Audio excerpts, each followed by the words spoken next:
Hello, listeners. This is Kat, and welcome back to Put Your Hands Up Podfics. This will be the continuation of Verdant Revolution. This will be Part 25, Chapter 23, entitled The Viper in the Midst. Throughout Saturday, each and every one of the students trickled their way into the dorms, each with their own quirks, both personality and otherwise, to bring to the dorm. For the most part, they all quickly relegated themselves to their rooms to unbox and adjust to the housing that they'd be sharing for the next 4 years. That was, of course, if they could survive the classes.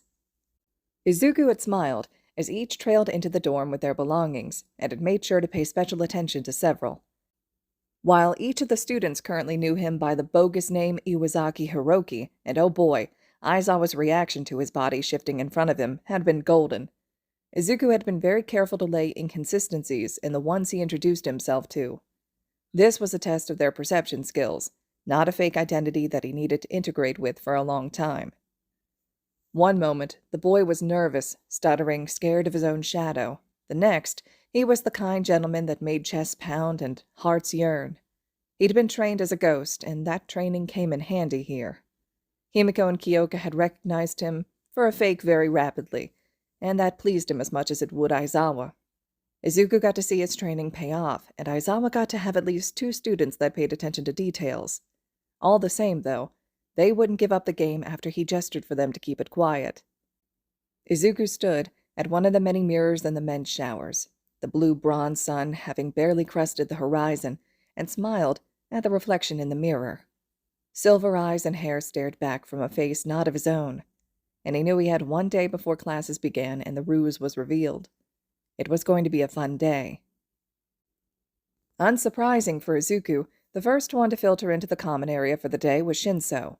The boy had spoken with Izuku about his insomnia over the week he had been waiting for his results. Hitoshi had found it strange that he was able to reach Izuku at pretty much any time of the day, and they'd gotten on the topic from there. While Izuku wasn't all that surprised, Shinso was very surprised to find someone up and moving around in the kitchen when he wandered down. He was even more surprised when he found that it was a silver-haired pretty boy bouncing around the kitchen, cooking what looked like a mountain of bacon and, oh God, that's coffee, isn't it? Out of the corner of his eye, Izuku watched as Shinso beelined straight for the French press and its fresh coffee, smirking in his head. That's 1 guard down. Hello, good morning. Did you sleep well? I'm Iwazaki Hiroki. I hope the coffee is to your liking. I just made it, and hadn't been expecting company. Hitoshi looked up from where he had just poured a pot of the liquid gold to the doe-eyed boy that was now staring at him in his mug. Shinso looked back down to his cup before taking a sip. He barely kept his mug upright as his legs gave out from under him, and he let out a moan that would have given anyone outside the kitchen the wrong idea entirely. That is amazing. Hitoshi could have sworn that if the word euphoria had a flavor, then he had just found it. When he told Iwazaki as much, he was blessed with a smile so bright and happy that it dulled the sun, and an exuberant hug. Shinso tensed under the sudden grip, doing his best not to offend the happy boy when he extracted himself from his grasp. Nope. Too early for this. After being told breakfast was to soon follow, Shinso squirreled away with several pieces of already completed bacon and the coffee before escaping back out into the common room. It was barely half an hour before the early risers of the dorm were drawn down to the common room by the fragrance of food wafting through the building. Ida Tenya was the first into the common area, though he wasn't alone. Most of the dorm was up and awake, so once they caught the scent, everyone started trickling down into the common room slowly, confused as to where the smell was coming from. A smile came easily to Izuku's face. He'd had to fake them for years, even before he had become responsible for a unit of soldiers. Then, once he had, morale was important to consider, so the skill only got refined further. Ida had been surprisingly helpful. Once the man had learnt Iwazaki was cooking for everyone, he had volunteered to gather everyone up. Izuku had desperately wanted to laugh when Ida began to look more like a robot than a human as he spoke, and jerked his hands around. One of our classmates has been kind enough to go through the effort of cooking us a meal. As such, we should all eat it, and it is a perfect time to introduce ourselves. Perhaps he's not the ass he came off as. By the time Izuku placed the final platter on the kitchen island and stepped out into the common area, Ida had managed to gather the entirety of Class 1A into the common area, albeit some were far more awake than others. Izuku made sure to take note of several that were basically asleep on their feet. "Thanks for getting everyone together, Ida." Izuku stepped up beside the tall man, sliding his fingernail across the side of Ida's neck before settling on his shoulder. Ida made another series of robotic gestures with a short speech on the benefits of camaraderie. Izuku beamed a smile at him as he turned to address the class, only to get cut off by the one person he'd prefer to not deal with at all. "The fuck did you have Four Eyes get us all up for, huh? It's a fucking Sunday. We all have classes starting tomorrow, asshole." The room gaped at Bakugo Katsuki, as if he'd just grown a second and then a third head. They were all adults here, of course, but when the first two sentences out of his mouth had 3 curses in it, well, it had startled them. Even Izuku was momentarily caught off guard. He had expected even Katsuki to show a little more decorum. Ida wasted no time in beginning a stern lecture on his language, while Izuku couldn't help but glare coldly at the man-child that he'd once had the pleasure of calling a friend. How to deal with him? No one was paying attention to Izuku, due to the now yelling powder keg in the middle of the common room.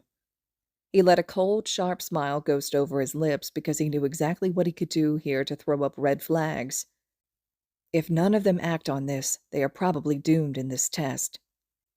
Katsuki was getting into Ida's face now, yelling profane insults as Ida cited regulations and rules. Yaoyorozu was trying to get in between them and defuse the situation, while most of the class watched with a variety of emotions from amusement to unease. Several were worried that the scuffle was going to escalate further, when the air itself seemed to freeze. Momo was going to look over to Todoroki and see what was happening, when the atmosphere shifted again, and it was like the air was sucked out of everyone's lungs. Oppressive didn't even begin to describe what it was. The air itself was suddenly unfit for consumption. It prickled the skin with needles and was frigid on the membrane. Each labored, hitching breath felt like it was trying to flay their lungs from the inside. They could see it on each other's faces, the sudden abject terror that came from their own bodies rejecting their commands in favor of freezing like statues. Then, as quickly as it had come, it was gone, leaving everyone gasping for air, as if they had never had anything so sweet. Please don't argue, guys. We're letting the food get cold. There's plenty for everyone. Please go ahead, help yourselves." The room was still on edge from whatever that had been, but the mention of food got them moving again. The moment quickly passed once people began filtering through the kitchen and back out to the large class-sized dining table that rested to one side of the room. Izuku narrowed his eyes once again and sucked on his teeth because nobody, outside of his trainees and 2 others, seemed to question what they'd just experienced.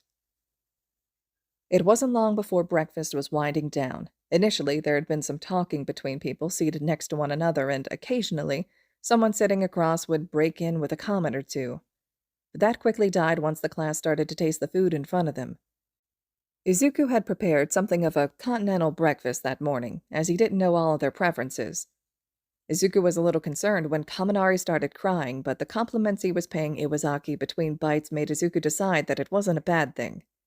Izuku scanned everyone as they ate their food, looking for any signs of suspicion or question, but outside of his 2 trainees, seemingly no one was suspicious of the banquet that had been provided to them. Even when Izuku went around running his hand across their necks and shoulders, asking if everything was satisfactory. Appreciative, grateful, joyous, indebted, and obliged were all the emotions he spotted, but no negative responses outside of Bakugo's plate being more Tabasco sauce than egg, but he was doing his best to ignore that. They've been at peace for a very long time, Izuku forced himself to remember. This world has been peaceful, as far as they know, since the Third World War. They have no reason to look for danger everywhere, no reason to check for poison in their food. Even with the reminder, Izuku had to force back the whispers in his head, telling him that it wouldn't last, that the peace was just a farce to cover the next move. Momo placed her utensils down and stood before turning to Izuku. "Iwazaki, I have to say thank you for the meal. It was incredible, and despite what you had to work with, it was on par with the chefs at my home." A real, sunny smile came to Izuku's face now, and this time it was easy. He had learned from the best, his mother, and any compliments for his cooking were inextricably tied back to her. Kyoka stifled a snort as she caught a muttered, "lucky bitch" from Kaminari before Yaoyorozu continued. "I do believe now would be a fantastic time for everyone to introduce themselves, since we have everyone here." Katsuki let out a short, barking laugh before pushing away from the table and beginning to stalk off. "I have no need for knowing you damn extras. You're all stepping stones for me anyway. Thanks for the food, I guess, though. It wasn't shit." The table was stunned, but Momo, simply glad the situation hadn't evolved again, snapped back and continued with her own introduction. She cleared her throat, drawing attention back to her. "My name is Yaoyorozu Momo, and my quirk is creation. It allows me to create anything non-living as long as I understand the atomic configuration of it." The class was quick to ignore the departure of Bakugo, several already pegging him as an unpleasant mess. Izuku's eyes narrowed in on Momo, though. "Kyoka and I had to leave before she told us her quirk. That is beyond useful, and not just for hero work." The pink girl, who had been bouncing in her seat since she'd stolen a bit of the coffee from Shinso, jumped up now. "I'm Ashido Mina, and my quirk is acid. It was great in the exam because I didn't have to worry about hurting someone." She twirled in place for everyone to get a good look at her. Several people laughed, and the atmosphere eased with the energetic pink girl's bouncing and comedy. The introductions eased out after that, and Izuku had to do his best to keep his character for now. As much as he wanted to play 20 questions with some of their quirks, it would have to wait. Ida Tenya, Quirk Engine. Azui Suyu, Quirk Frog. Ojiro Mashiro, Quirk Tail. Koda Koji, Quirk Anti-Voice. Shoji Meizo, Quirk Dupli Arms. Jiro Kyoka, Quirk Earjack. Sero Hanta, Quirk Tape. Kaminari Denki, Quirk Electrification. Kirishima Eijiro, Quirk Hardening. Izuku filed away the quirks under interesting, but not anything out of the ordinary. He already knew everyone's names. He wasn't about to sleep in the same building without knowing that much at least. Uraraka Ochako, Quirk Zero Gravity. Hagakure Toru, Quirk Invisibility. Izuku filed those two away. He'd had the thought at the entrance exam that something wasn't right with Uraraka's quirk. Not that he thought that she was hiding something. Nothing was indicating that. But it was like she didn't know her own quirk. Hagakure, in the meantime, could be the key to solving the issue he and Mei had been having with the cloaking tech. It worked as a stationary field, but a moving one. They couldn't get it to hold its integrity. Hagakure poked the girl sitting next to her, only to jolt back when the girl jumped up, looking startled. I'm sorry. It is still the middle of night where I'm from. I'm having a hard time with jet lag." Izuku chuckled a bit and threw her a bone. "Jet lag, right?" The girl's eyes lit up with recognition and excitement when Izuku spoke English. "You speak English? I'm sorry, I'm still trying to fully learn Japanese." Momo stared at Iwazaki because when had he learned English? He'd been struggling with English last night when they were talking about their class schedule. How is he speaking it so well now? "It's all right, just do your best. Either Yaoyorozu or I can help you if you need it." Pony nodded rapidly before turning back to the class at large. "I Sutanori Pony. Can just call me Pony. I'm from America and quirk is horn cannon. I detach my horns, use as projectile." Pony looked now to Iwazaki and Momo, and getting a nod from them, sat down with a smile. Himiko stood next with a nervous expression. "My name is Toga Himiko, and my quirk is Transform." The class looked at her carefully, and after a confused question from Sero, "I don't see anything odd, though," she sighed. "I guess I might as well get this out of the way. I can transform into anyone if I've recently drank their blood." It honestly hurt when she saw several of the class stiffen, but others were nodding. Sue, as she told everyone to call her, was the first to croak out a response to it. "Honestly, Karo, that would be amazing for stealth operations." Himiko gave her a smile and decided that she was going to befriend the hell out of the frog. Shinso stood right after Himiko sat down, rushing out his introduction, emboldened by the positive response to Himiko's quirk. "My name is Shinso Itoshi, and my quirk allows me to control anyone that responds to me." He waited, eyes clenched shut for the disgust, the murmurs, the jeering he was used to. Instead, he was startled when he heard a seat scrape, and his eyes snapped open to find Kirishima standing with his fists in the air. "That's so cool! You could take down even All Might with that if he responded." Hitoshi couldn't help but blush. He still wasn't used to positive feedback, and sat down, muttering thanks. Truly, the darker the shadow, the harder it is to control. Hitoshi looked to his side and found the bird kid now standing. My name is Tokiyami Fumikage, and my quirk is... His quirk is me! From underneath his shirt, another bird popped out, this one made entirely of shadow. I'm Dark Shadow, and Fumi was going to sit down without introducing me. Tokiyami sighed, pushing Dark Shadow out of the way so he could see the rest of the class.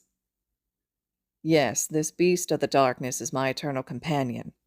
We truly thrive in the shadows. Damn, Fumi, why do you have to be so edgy all the time? Izuku chuckled a little as he watched the two go back and forth. Even as he laughed, though, Izuku filed away a note to check into Dark Shadow. It seemed like they acted less as companions and more as master and servant. That likely wouldn't work well as they moved forward. If there were something to convince him to see Dark Shadow differently, it would help. That leaves Todoroki and me. Abruptly, said man stood, introducing himself in soft, clipped tones. My name is Todoroki Shoto. My quirk is half cold, half hot. I can produce fire and ice from my body. I will never use my fire side. Well, that's concerning. Not that I don't know the reason for that hesitance, but that mentality is poisonous. Izuku realized everyone was staring at him and internally smiled. All right, let's see if anyone catches the issue here. He stood and, making sure to shake a little, began to introduce himself. My name is Iwasaki Hiroki. I can produce magnesium fires from the magnesium stored in my body.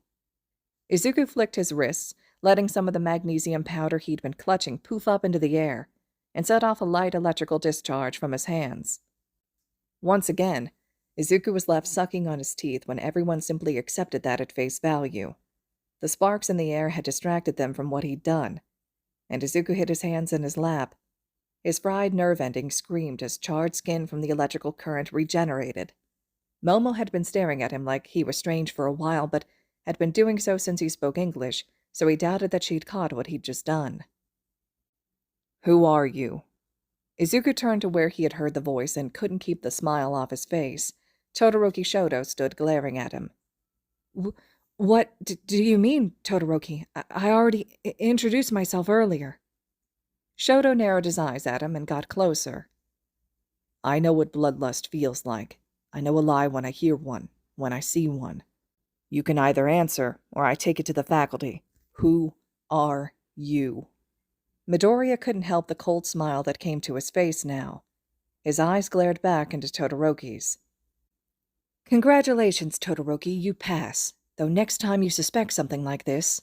Izuku whipped his hand up faster than Shoto could register, nail dragging across Todoroki's neck. Go to the faculty first. You aren't a hero yet. Confronting a potential security threat could get you killed without anyone any the wiser. Izuku patted Todoroki on the shoulder. But again, congrats. Be sure not to tell anyone else. The reveal will be tomorrow when class begins. Shoto stared, confused now, as the silver-haired man walked away, once again the nervous, stuttering wreck they were used to, while rubbing his throat in consternation.